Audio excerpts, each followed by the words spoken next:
اور خداوند کا کلام مجھ پر نازل ہوا کہ اے آدم زاد، جوج کی طرف جو مجوج کی سرزمین کا ہے اور روشن اور مسک اور توبل کا فرما روا ہے، متوجہ ہو اور اس کے خلاف نبوت کر۔ حزقییل باب 38 آیات 1 تا 3۔ بائبل کی تحریر کے مطابق ان کی سکونت کا علاقہ موجودہ جغرافیائی تقسیم کے اعتبار سے روس اور توبل حالیہ توبالسک اور مسک حالیہ ماسکو بتایا گیا ہے۔ ایک اسرائیلی مورخ یوسفورس ان سے مراد سیتھین قوم لیتا ہے، جس کا علاقہ بحر اسود کے شمال اور مشرق میں واقع تھا۔ جیروم کے مطابق مجوج کاکیشا شمال میں بحر خزر کے قریب آباد تھے۔ تفہیم القرآن کے مفسر مولانا سید ابو الاعلیٰ مودودی رقم طراز ہیں کہ ذوالقرنین کی تعمیر کردہ دیوار کے متعلق بعض لوگوں میں یہ غلط خیال پایا جاتا ہے کہ اس سے مراد مشہور دیوار چین ہے، جبکہ یہ دیوار قفقاز کے علاقے داغستان میں دربند اور داریال کے درمیان بنائی گئی تھی۔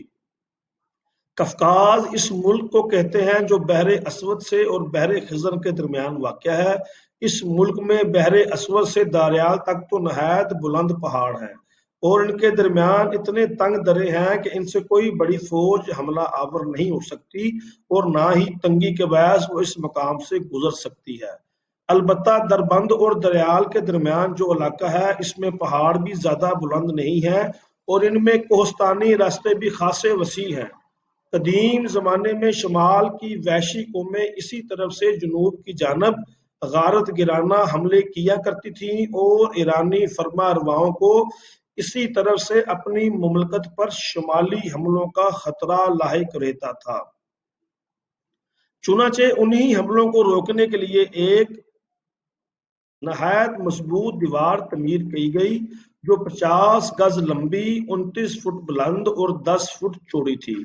مسلمان مورخین اور جغرافیہ دان اسی کو سد ذوالقرنین قرار دیتے ہیں اور اس کی تعمیر کی جو کیفیت قرآن حکیم میں بیان کی گئی ہے، اس کے آثار آج بھی اس علاقے میں پائے جاتے ہیں، جو قرآن حکیم کی صداقت کا ایک منہ بولتا ثبوت ہے۔ ابن جریر اور ابن کثیر نے اپنی تاریخ میں اس واقعے کا ذکر کیا ہے اور یعقوب نے بھی معجم البلدان میں اس کا حوالہ دیا ہے کہ حضرت عمر رضی اللہ تعالیٰ عنہ نے آذربائیجان کی فتح کے بعد 22 ہجری میں سراقہ بن عمرو کو باب ابواب دربند کی مہم پر روانہ کیا اور سراقہ نے عبد الرحمن بن ربیہ کو اپنے مقدمۃ الجیش کا افسر بنا کر آگے بھیجا۔ عبد الرحمن جب آرمینیا کے علاقے میں داخل ہوئے تو وہاں کے فرما روا شہر براز نے جنگ کے بغیر اطاعت قبول کر لی۔ اس کے بعد انہوں نے باب الابواب کی جانب پیش قدمی کا ارادہ کیا۔ اس موقع پر شہر براز نے ان سے کہا کہ میں نے اپنے ایک آدمی کو سد ذوالقرنین کا مشاہدہ کرنے کے لیے اور وہاں کے حالات معلوم کرنے کے لیے بھیجا تھا، وہ آپ کو تفصیلات سے آگاہ کر سکتا ہے۔ چنانچہ اس نے عبد الرحمن کے سامنے اس شخص کو پیش کر دیا۔ تفصیل کے لیے دیکھیے طبرانی جلد نمبر 3 صفحات 235 تا 239 اور البدایہ والنہایہ جلد 7 صفحات 122 تا 125، معجم البلدان ذکر باب الابواب۔ اس واقعے کے 200 برس بعد عباسی خلیفہ واسق 227 ہجری تا 232 ہجری نے اس دیوار کا مشاہدہ کرنے کے لیے 50 افراد کی ایک جمعیت اسلام الترجمان کی قیادت میں روانہ کی۔ محولہ بالا روایت سے اس بات کی تصدیق ہو رہی ہے کہ 3 صدی ہجری میں بھی مسلمان قفقاز کی اس دیوار کو ہی سد ذوالقرنین سمجھتے تھے۔ اس دیوار کے سلسلے میں 2 اور تاریخی حوالوں کا ذکر برمحل معلوم ہوتا ہے۔ ایک مقام پر لکھا ہے کہ یہ ترکوں کا علاقہ ہے جو سد ذوالقرنین کے قریب باب الابواب کے پیچھے واقع ہے، جسے دربند بھی کہتے ہیں۔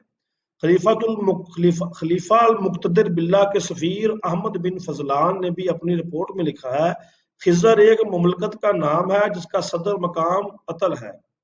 درائے عطل اس شہر کے درمیان سے گزرتا ہے اور یہ دریا روس اور بلغاریہ سے آ کر بحر خزر یعنی بحر کیسپین میں گرتا ہے۔ بلا کفر سے بلاد کفر سے بلاد مسلمین کی طرف آنے والوں کے لیے یہ راستہ انتہائی دشوار گزار ہے۔ ایک زمانے میں یہ نوشیروان کی مملکت میں شامل تھا اور شاہان ایران اس سرحد کی حفاظت کو غایت درجہ اہمیت دیتے تھے۔ قرآن حکیم میں دوسرے مقام پر یجوج و مجوج کے بارے میں ارشاد فرمایا گیا، ترجمہ: اور ممکن نہیں ہے کہ جس بستی کو ہم نے ہلاک کر دیا ہو وہ پھر پلٹ سکے، یہاں تک کہ جب یجوج مجوج کھول دیے جائیں گے اور ہر بلندی سے وہ نکل پڑیں گے اور وعدہ حق برحق کے پورا ہونے کا وقت قریب آنے لگے گا تو ان کی آنکھیں پھٹی کی پھٹی رہ جائیں گی۔ جنہوں نے کفر کیا تھا کہیں گے ہائے ہماری کم بختی، ہم اس چیز کی طرف سے غفلت میں پڑے ہوئے تھے بلکہ ہم خطا کار تھے۔ سورۃ الانبیاء آیت نمبر 95 تا 97۔ یجوج مجوج کب کھولے جائیں گے، اس بارے میں علماء کرام کی متفقہ رائے یہ ہے کہ وہ قرب قیامت کا وقت ہوگا تو وہ اسے یعنی دیوار کو ریزہ ریزہ کر کے زمین کے برابر کر دے گا۔ ایک حدیث مبارکہ میں آیا ہے کہ وہ ہر روز اس دیوار کو کھودتے ہیں اور پھر کل کے لیے چھوڑ دیتے ہیں، لیکن جب اللہ کی مشیت ان کے خروج کی ہوگی تو پھر وہ کہیں گے کل انشاءاللہ اس کو کھودیں گے، اور پھر دوسرے دن وہ اس سے نکلنے میں کامیاب ہو جائیں گے۔ یہ آسمانوں کی جانب تیر پھینکیں گے جو خون آلود پلٹیں گے، بالآخر اللہ تعالیٰ ان کی گدیوں پر ایسا کیڑا پیدا فرما دیں گے جس سے ان کی ہلاکت واقع ہو جائے گی۔ مسند احمد، جامع ترمذی۔ نواس بن سمعان رضی اللہ تعالیٰ عنہ کی روایت میں یہ صراحت موجود ہے کہ یجوج مجوج کا ظہور حضرت عیسیٰ علیہ السلام کے نزول کے بعد ان کی موجودگی میں ہوگا۔ صحیح مسلم، باب الفتن، ذکر دجال۔ یہ قوم حضرت ابراہیم علیہ السلام سے قبل اور طوفان نوح کے بعد کی ہے جو ابتدا ہی سے خالق کائنات کی باغی اور سرکش ہے۔ فتن و فساد سے اسے از حد دلچسپی اور قتل و غارت گری کی یہ دل دادا بھی۔ ان کے انہی جرائم کے بنا پر اغلب گمان یہی ہے کہ اللہ تعالیٰ نے ذوالقرنین کے ذریعے انہیں پہاڑوں کے پیچھے دھکیلا جہاں یہ محبوس ہو کر رہ گئے۔ یہاں اس مقام پر ان کی زبان تک کوئی سمجھنے والا تھا اور نہ ہی یہ کسی اور کی زبان بول سکتے تھے اور نہ سمجھ سکتے تھے، لہٰذا اقوام دیگر کی تہذیب و معاشرت اپنانے میں یہ قطعی طور پر معذور رہے۔ جی معزز سامعین، میں نے آپ کے سامنے پیش کیا قصہ یجوج مجوج باوساطت ایکسپریس میگزین 6 ستمبر 2020۔ یہ لکھا ہے عبد القادر شیخ صاحب نے۔